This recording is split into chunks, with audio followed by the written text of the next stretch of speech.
Dicen que el corazón de una ciudad late en su trazo, pero ¿qué pasaría si ese corazón hubiese sido diseñado con tanta precisión que rivaliza con la ingeniería moderna?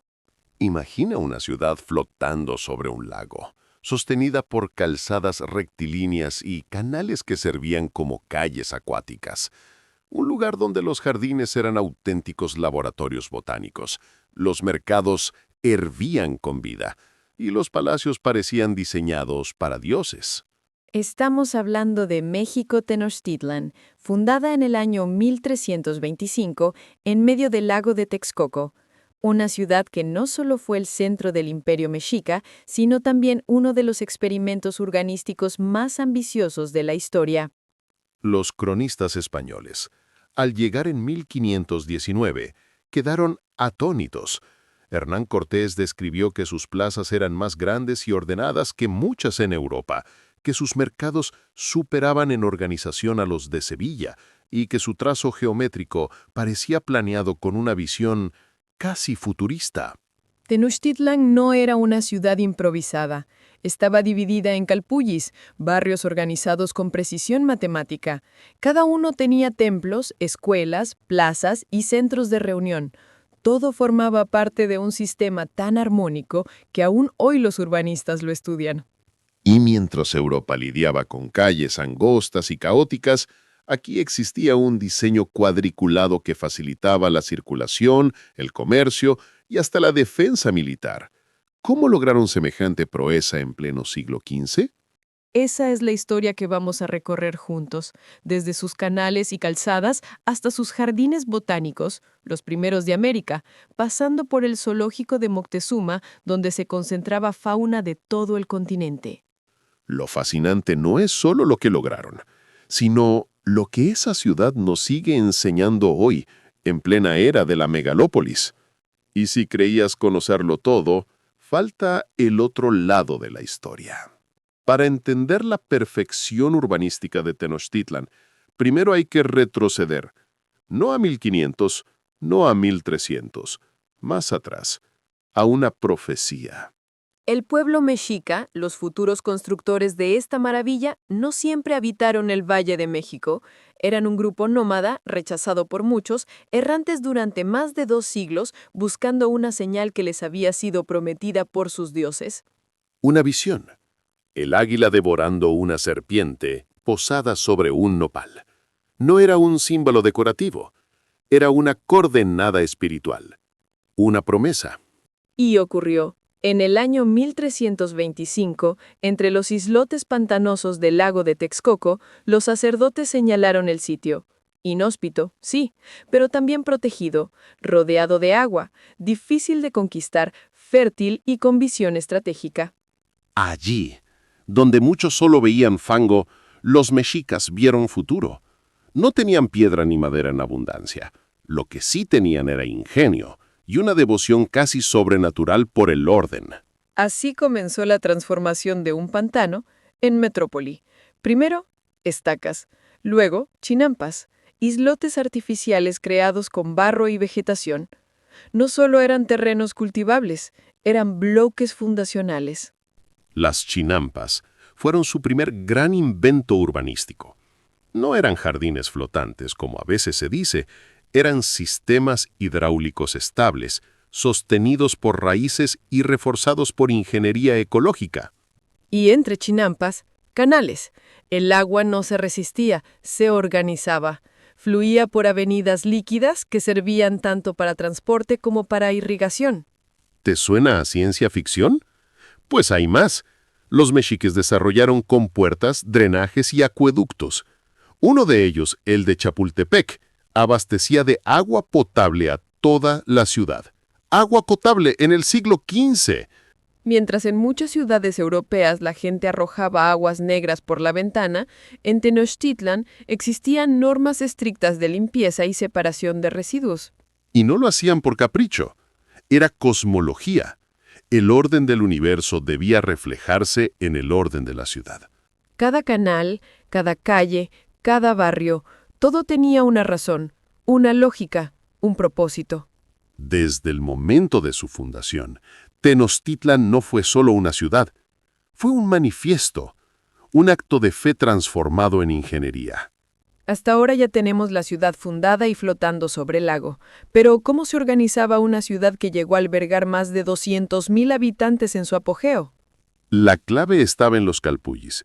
Imagina barrios vivos, tejidos por linaje, trabajo, cultura y religión. Cada calpulli no era solo una zona de vivienda, era una microciudad con reglas, especializaciones y autonomía relativa. Cada uno contaba con su propio templo, escuela, el telpochcali para los jóvenes, almacenes comunales, plazas de mercado y hasta sistemas de irrigación propios. ¿Te suena a zonificación urbana moderna? Pues sí, pero los mexicas ya lo aplicaban 500 años antes de que el término existiera. Y esto es solo una parte, porque dentro de cada calpulli, la vida cotidiana también seguía principios de eficiencia y armonía. Las casas se construían con orientación específica para aprovechar luz, viento y sombra. En otras palabras, sostenibilidad antes de que existiera la palabra. Y lo más interesante, la toma de decisiones dentro del calpulli era comunitaria. Había representantes, sí, pero se escuchaban todas las voces, una especie de protodemocracia funcional. Todo esto nos muestra que Tenochtitlan no era solo una ciudad bellamente trazada, era una máquina social, cultural y política con engranajes bien alleitados. Y mientras más nos acercamos al centro de esta máquina, más descubrimos las joyas ocultas del pensamiento mexica. Si pudieras caminar por Tenochtitlan un día cualquiera, no tardarías en llegar a un lugar que parecía el corazón palpitante de la ciudad, el Tianguitlatelolco. Hernán Cortés, en sus cartas a Carlos V y Fray Bernardino de Sahagún, lo describen con asombro casi infantil. Decían que superaba al mercado de Sevilla, y no exageraban. Tlatelolco era una ciudad hermana, al norte de Tenochtitlan, y su plaza de mercado era descomunal. Diariamente, hasta 40.000 personas acudían allí a intercambiar todo, desde obsidiana y cacao hasta pieles, flores, jade y animales exóticos. No era un caos. Había inspectores, jueces, contadores y normas claras. Cada tipo de producto tenía su zona. Las unidades de medida estaban estandarizadas. Y el trueque coexistía con el uso de granos de cacao como moneda. Eso sí, si te atrapaban estafando, no te salvabas del castigo. Los mexicas se tomaban el comercio tan en serio como la religión. Y hablando de lo sagrado, escondido entre palacios y templos, había un lugar que ningún europeo podía creer real, el Jardín Botánico de Huaxtepec. Huaxtepec, en la actual Morelos, era más que un espacio verde. Era un centro de investigación, un archivo vivo de plantas medicinales, ornamentales y rituales de todo el imperio. Fue fundado por Netzahualcóyotl, poeta, filósofo y tlatoani de Texcoco, y perfeccionado por Moctezuma. Allí crecían plantas de climas diversos, mantenidas gracias a un sistema de terrazas, riego por canales y sombra artificial. Suena a ciencia moderna, porque lo es, solo que fue inventada 500 años antes en medio de la selva mesoamericana. Y como si eso no bastara, Moctezuma II mandó construir algo aún más impresionante, un zoológico imperial. Ubicado cerca del centro ceremonial, el zoológico albergaba jaguares, pumas, monos, flamencos, serpientes gigantes, águilas reales y hasta cocodrilos. Cada especie tenía su propio hábitat simulado. Había cuidadores especializados, sanadores y registros. Los animales eran tratados como embajadores del cosmos. Pero también eran símbolos de poder. Moctezuma podía reunir en su palacio lo que ningún otro monarca de su tiempo, la fauna sagrada de todo un continente. Todo esto, mercados regulados, jardines científicos, zoológicos ordenados, demuestra algo más profundo, que la ciudad no solo era funcional. Era una declaración de sabiduría, de equilibrio con la naturaleza, de dominio sin destrucción. Mientras en Europa, el saber estaba guardado en monasterios, En Tenochtitlan estaba sembrado en tierra fértil, vivo, al alcance de todos. Toda ciudad tiene un centro, pero el centro de Tenochtitlan no solo era geográfico, era el eje del universo. Allí se alzaba el Templo Mayor, la pirámide doble que unía dos fuerzas cósmicas opuestas y complementarias: Huitzilopochtli, dios del sol y la guerra, y Tlaloc, señor de la lluvia y la fertilidad. 2 escalinatas, 2 templos, 2 caminos que subían al cielo. Una arquitectura que no solo buscaba altura, sino también sincronía con el calendario ritual y los movimientos solares. A su alrededor, la zona sagrada. Más de 70 edificios, templos menores, escuelas sacerdotales, altares y espacios ceremoniales. Todo perfectamente trazado. Y al lado, los palacios. El más famoso, el Huaytzompantli, residencia de Moctezuma II.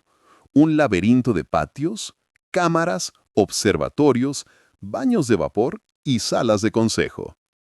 Los cronistas lo describen como un lugar donde se podía perder uno, con mosaicos de turquesa, fuentes, frescos con escenas míticas y techos de madera preciosa. Pero no era solo lujo, era administración.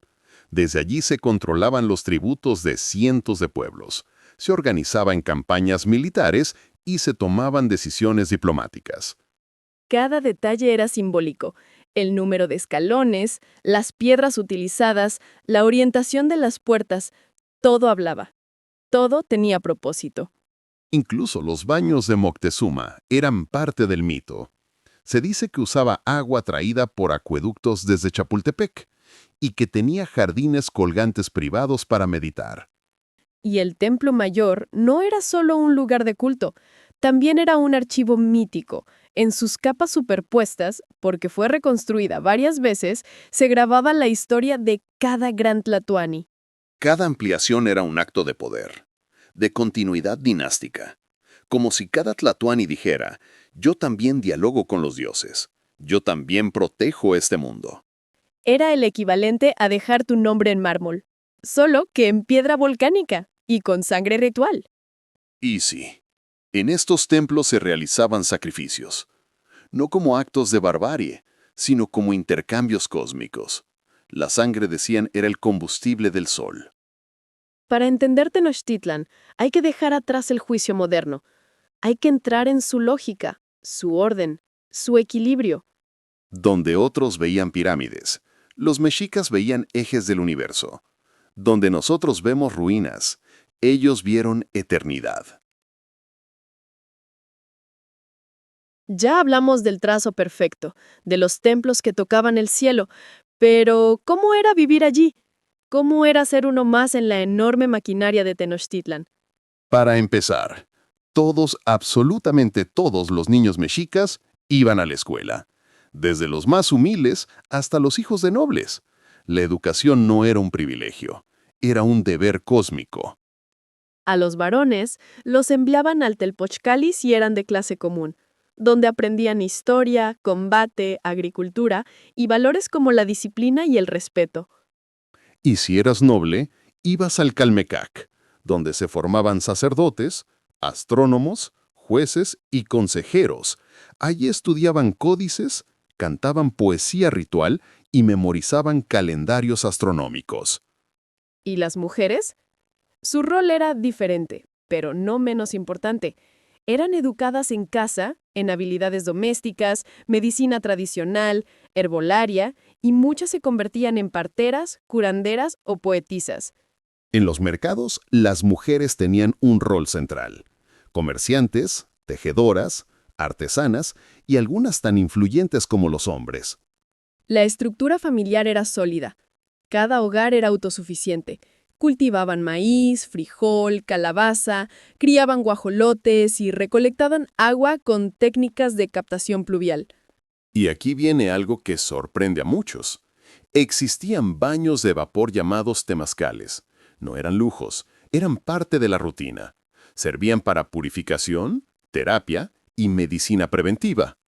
Y hablando de salud, los mexicas tenían un sistema médico herbolario con más de 1000 plantas catalogadas.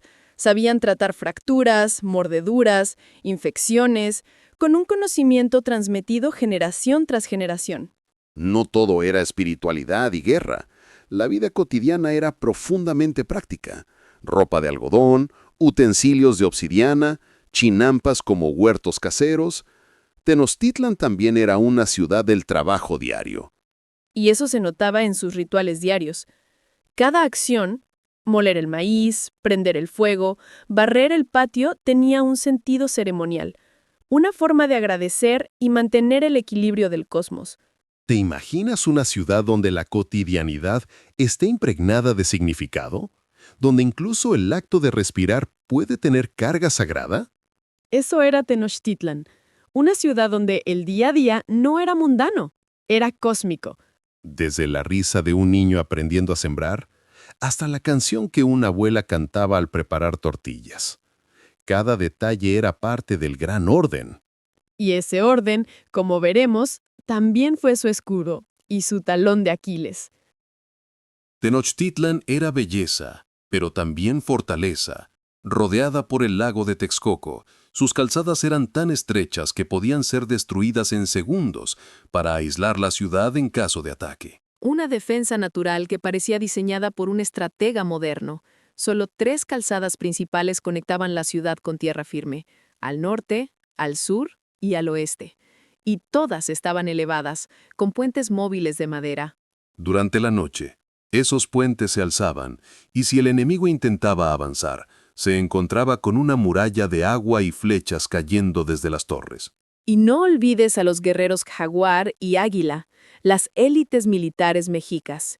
Entrenados desde niños, expertos en cuerpo a cuerpo, portaban escudos circulares y macuahuitl, espadas de madera con filos de obsidiana tan afilados que podían decapitar a un caballo. Sí, lo oíste bien. Hernán Cortés lo relata en sus crónicas. Un golpe certero de Macuahuitl podía cortar a un hombre y a su montura. Y aunque nos imaginamos a los mexicas como un pueblo sangriento, su sistema legal estaba profundamente codificado. Existía una red de tribunales, desde jueces locales en los calpullis hasta magistrados del Palacio Imperial. Había leyes para todo: propiedad, herencia, comercio, matrimonio, adulterio, robos, conflictos entre vecinos. Y la ley era clara: todos, nobles y campesinos, estaban sujetos a ella. Eso sí, la justicia era severa. El robo podía castigarse con la esclavitud temporal, el adulterio con la muerte. La reincidencia no era bien vista en una sociedad que valoraba el equilibrio por encima del individuo. Pero también había flexibilidad. Las penas se ajustaban según el contexto. Si el culpable se entregaba voluntariamente, si era joven o actuaba por necesidad, se podía perdonar o compensar con trabajo. Y para garantizar que el sistema funcionara, había inspectores anónimos, como espías civiles que reportaban abusos o corrupción. No era un sistema perfecto, claro, pero comparado con muchas ciudades europeas de la época, Tenochtitlan tenía una administración de justicia sorprendentemente racional. Porque la ciudad no solo estaba diseñada para vivir, sino para funcionar, para evitar el caos, para prevenir el desorden. Y mientras las calles europeas estaban llenas de bandidos nocturnos, en Tenochtitlan, patrullas de vigilancia recorrían los barrios. Se castigaba el escándalo, el borracho, la agresión. Y los castigos eran públicos, no por crueldad, sino como enseñanza. El orden era responsabilidad colectiva. En el fondo, el control no era solo político o militar, era cosmológico. Desobedecer la ley era romper la armonía del universo. Porque para los mexicas, el desorden era una amenaza cósmica, y la ciudad debía reflejar el orden de los dioses. Y entonces el lago guardó silencio. Era noviembre del año 1519, y sobre las calzadas de Tenochtitlan entraron hombres vestidos de metal, montados sobre bestias jamás vistas. Los españoles, Hernán Cortés y sus aliados tlaxcaltecas. A su paso, la ciudad los recibió no con armas, sino con flores. Moctezuma II, el Tlatrani, no los enfrentó. Los acogió en su propio palacio. Fue diplomacia, fue estrategia, ¿O fue fatalismo religioso? Para muchos, el líder mexica creyó estar ante Quetzalcóatl, el dios blanco que, según las profecías, debía regresar desde el oriente. Pero más allá del mito, hay un hecho claro. La ciudad perfecta abrió sus puertas. Y lo que los españoles vieron los dejó mudos.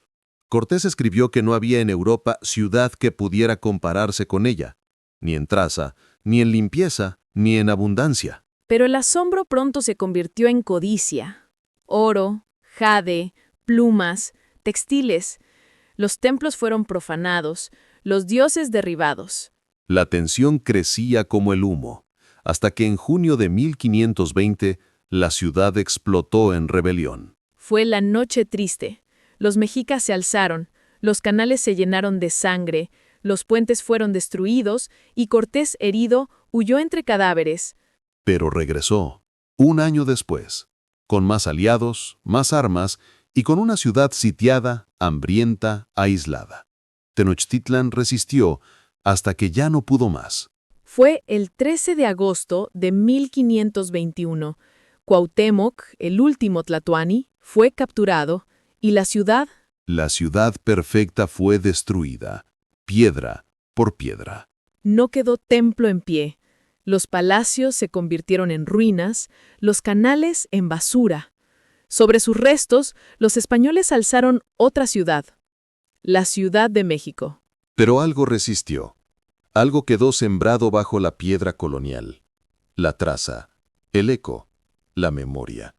Porque aunque los muros cayeron, el orden mexica sigue latiendo.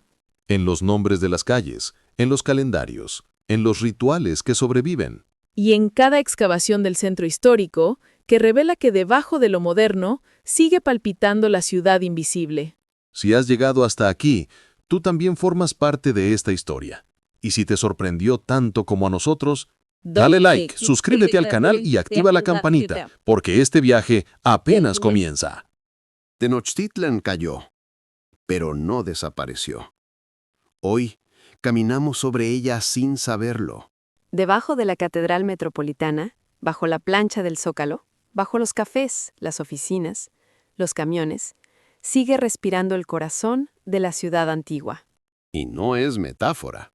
Las excavaciones del Templo Mayor, iniciadas en 1978, siguen revelando esculturas, ofrendas, canales, muros intactos que resistieron 500 años de olvido. Pero no es solo lo arqueológico.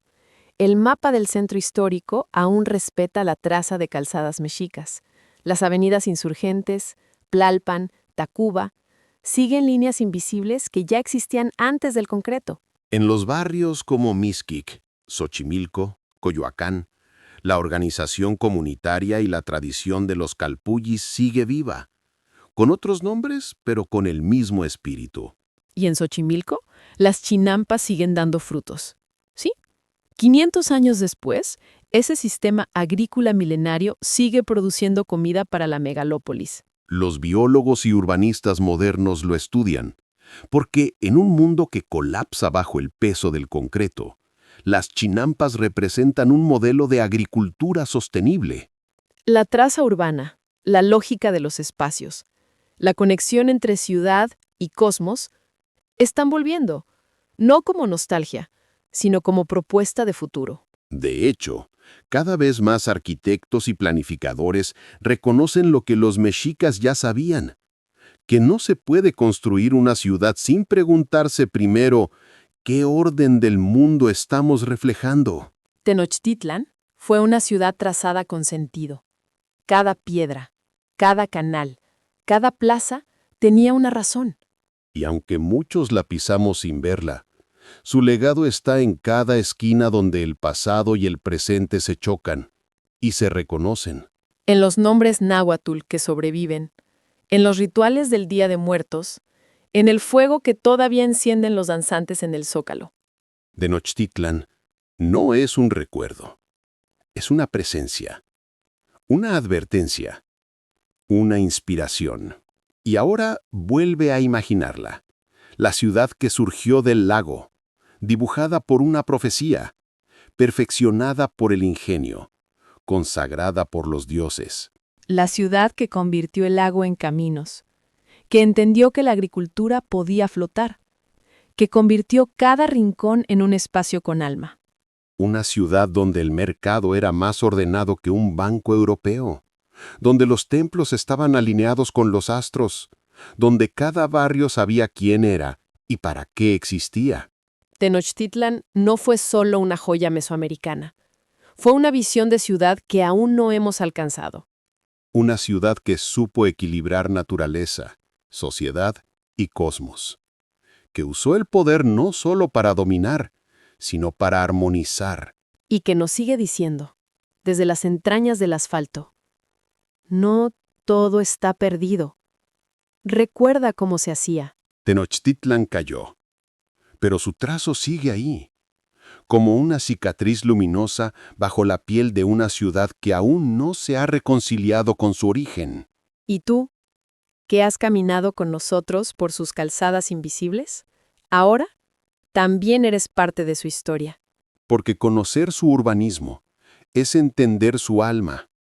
Y al hacerlo, quizá, entendamos mejor la ciudad en la que vivimos. ¿Y si creías conocerlo todo? Falta el otro lado.